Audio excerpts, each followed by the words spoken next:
Pakistani link সন্দৰ্ভত বাইহাটা চাৰিআলিৰ মাজমজিয়াত বিজেপিৰ তীব্ৰ প্ৰতিবাদ। গৌৰৱ গগৈ হাই হাই, গৌৰৱ গগৈ মুৰ্দাবাদ ধ্বনিৰে উত্তাল হৈ পৰে বাইহাটা চাৰিআলিৰ আকাশ বতাহ।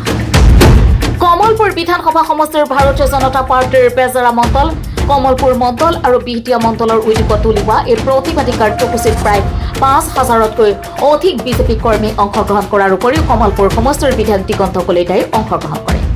আমাৰ মুখ্যমন্ত্ৰী ডক্টৰ হিমন্ত বিশ্ব শৰ্মা ডাঙৰীয়াই ৰাতিপুৱা প্ৰেছ যোগেদি অসমৰ ৰাইজক কংগ্ৰেছ যে দেশদ্ৰোহী এটা দল, কংগ্ৰেছৰ মুৰব্বী অসমৰ গৌৰৱ গগৈ যে এজন দেশদ্ৰোহী আজি প্ৰমাণ কৰিলে।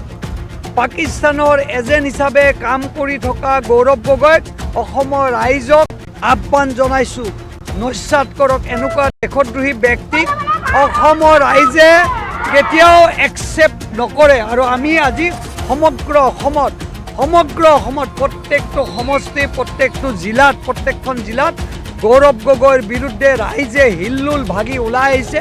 এনেকুৱা দেশদ্ৰোহী নেতা এজনৰ বিৰুদ্ধে অসমৰ ৰাইজে সিদ্ধান্ত ইতিমধ্যে লৈছে।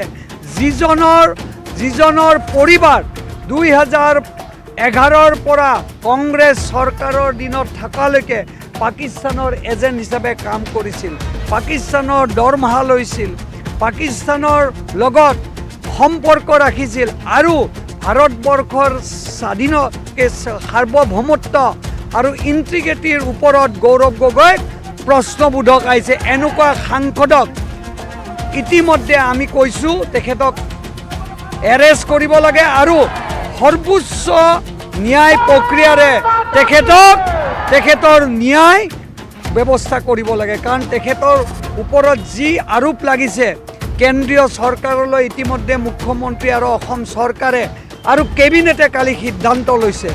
আৰু আমি আশা কৰিছোঁ যে গৌৰৱ গগৈৰ সঁচা স্বৰূপ ওলাই পৰক। এই উপলক্ষে আজি আমি প্ৰায় ৩,০০০ কাৰ্যকৰ্তাই স্বতঃস্ফূৰ্তভাৱে ওলাই আহিছোঁ। উত্তৰ কামৰূপ জিলা, বেজেৰা, কমলপুৰ আৰু বিহটিয়া মণ্ডলৰ উদ্যোগত গৌৰৱ গগৈৰ বিৰুদ্ধে এক প্ৰতিবাদ কাৰ্যসূচী আজি আমি হাতত লৈছোঁ। গৌৰৱ গগৈ মুৰ্দাবাদ, দেশদ্ৰোহী গৌৰৱ গগৈ, দেশদ্ৰোহী গৌৰৱ গগৈ, দেশদ্ৰোহী কংগ্ৰেছ দল।